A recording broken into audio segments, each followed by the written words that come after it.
came to know the Lord Jesus through my sister. She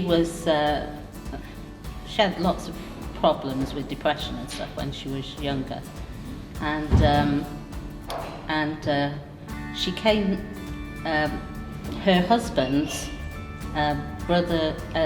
sister and brother-in-law were on the Mercy ship, the Anastasis.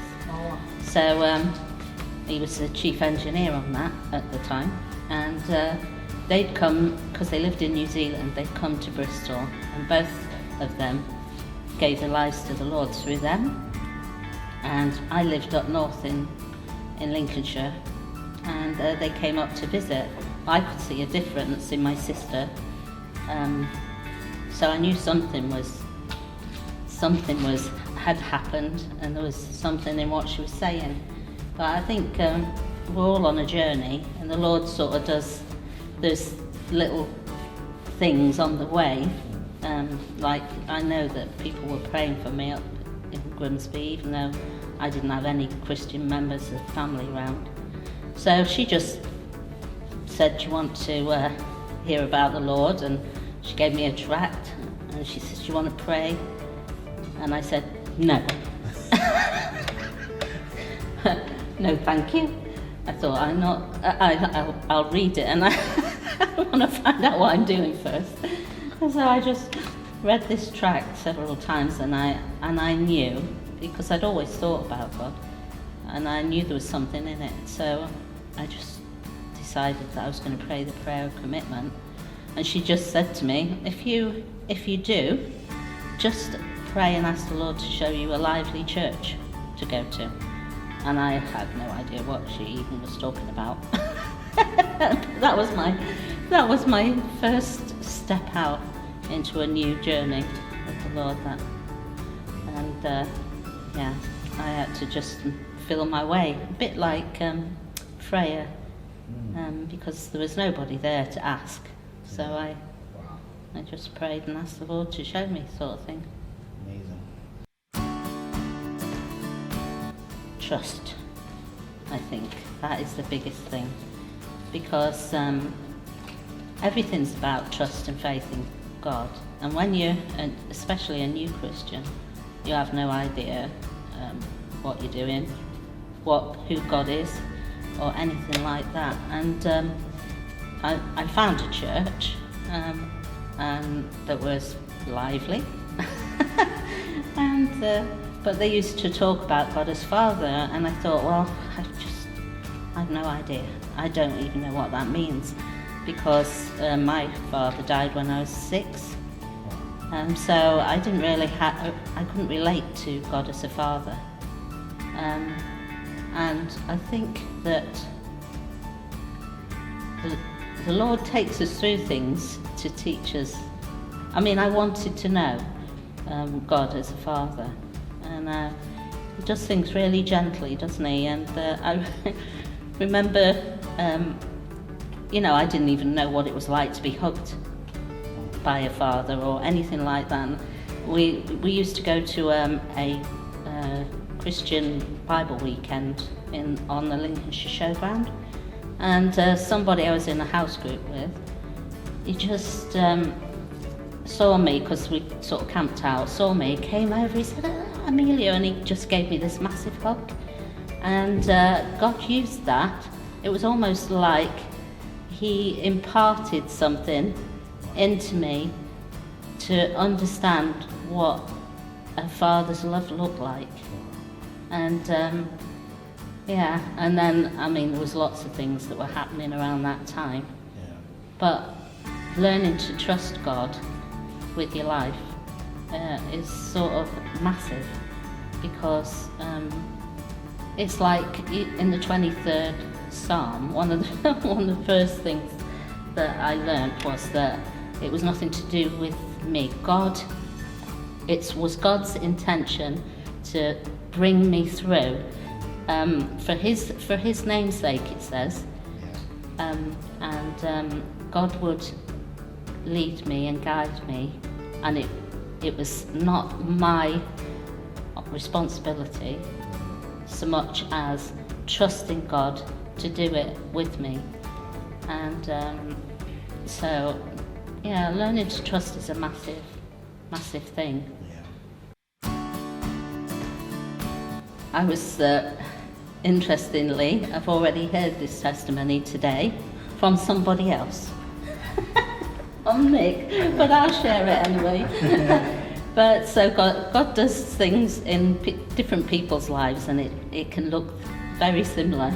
But one of the things about having God as a father and realising he likes to give good gifts, and also he knows me well enough to know that I love surprises, we as a family, my husband and I, we both had children from a different marriage, and they were all growing up, and we needed space because we need more room. But I think quite a while before, we'd had a problem with a car and it needed a tow bar fixing, and we took it to a place where this house where they had a tow bar repair, or you could go and get one fixed to your car at the back of the house. And when I went there, I remember saying it. I said, "Oh Lord, I love this house. It's so lovely." And it's a throwaway thought. You think, but it's not for me. We could never afford a house like this. So, and I remember thinking it, and God knows our needs, and He also knows what we like, and so when we started looking for a house to sort of take all of the family, this house came up for sale, and so I said to Trevor, "Oh, I do love that house." He said, "Well, we'll go and have a look at it." I said, "Waste of time, because we haven't got that sort of money." And he said, "We'll go and have a look anyway, just be nosy." So we went to have a look round, and I just loved it. I thought it would be perfect, but yeah, we just committed our search for a house to the Lord. But the people at the house kept ringing us and saying, if you want the house, how much do you want to pay? And we kept saying, no, we can't. Yeah, and it was just amazing, because in the end, they just said, "No, we want you to have the house." And so they dropped. I can't remember how much they dropped. They dropped the price of the house by quite a bit, just so that we could have it. And the thing that struck me about that was that God hears our little desires that we throw away almost, because we think, "Oh, well, that's not going to happen," or "That's not going to happen." And then He just likes to surprise us.